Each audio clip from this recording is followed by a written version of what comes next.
Genesis chapter 50. Joseph threw himself on his father and wept over him and kissed him. Then Joseph told the physicians who served him to embalm his father's body.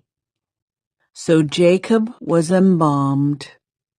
The embalming process took the usual 40 days, and the Egyptians mourned his death for 70 days. When the period of mourning was over, Joseph approached Pharaoh's advisers and said, "Please do me this favor and speak to Pharaoh on my behalf. Tell him that my father made me swear an oath. He said to me, 'Listen, I am about to die. Take my body back to the land of Canaan and bury me in the tomb I prepared for myself. So please allow me to go and bury my father. After his burial, I will return without delay.'" Pharaoh agreed to Joseph's request.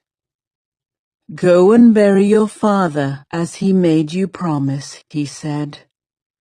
So Joseph went up to bury his father. He was accompanied by all of Pharaoh's officials, all the senior members of Pharaoh's household, and all the senior officers of Egypt. Joseph also took his entire household and his brothers and their households. But they left their little children and flocks and herds in the land of Goshen. A great number of chariots and charioteers accompanied Joseph. When they arrived at the threshing floor of Atad near the Jordan River, they held a very great and solemn memorial service with a 7-day period of mourning for Joseph's father. The local residents, the Canaanites, watched them mourning at the threshing floor of Atad. Then they renamed that place, which is near the Jordan, Abel Mizraim, for they said, "This is a place of deep mourning for these Egyptians." So Jacob's sons did as he had commanded them.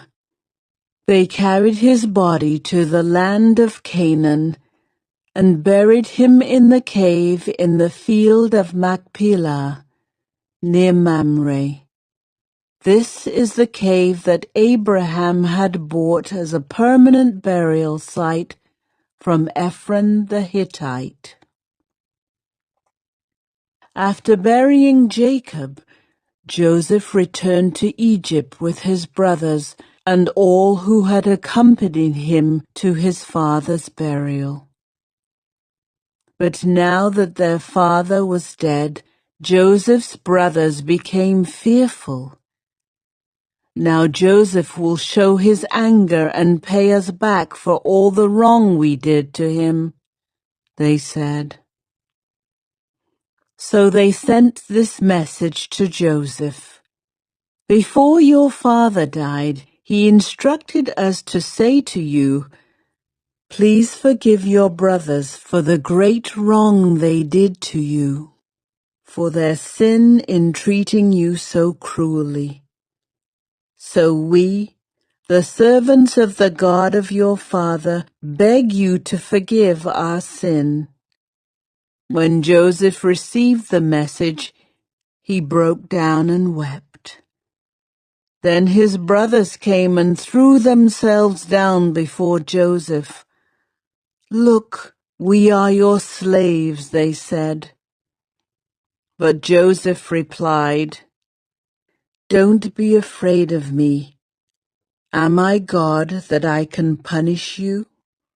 You intended to harm me, but God intended it all for good. He brought me to this position so I could save the lives of many people. No, don't be afraid. I will continue to take care of you and your children." So he reassured them by speaking kindly to them. So Joseph and his brothers and their families continued to live in Egypt. Joseph lived to the age of 110. He lived to see 3 generations of descendants of his son Ephraim, and he lived to see the birth of the children of Manasseh's son Machir, whom he claimed as his own. "Soon I will die," Joseph told his brothers, "but God will surely come to help you and lead you out of this land of Egypt. He will bring you back to the land he solemnly promised to give to Abraham, to Isaac, and to Jacob." Then Joseph made the sons of Israel swear an oath, and he said, "When God comes to help you and lead you back, you must take my bones with you." So Joseph died at the age of 110. The Egyptians embalmed him, and his body was placed in a coffin in Egypt.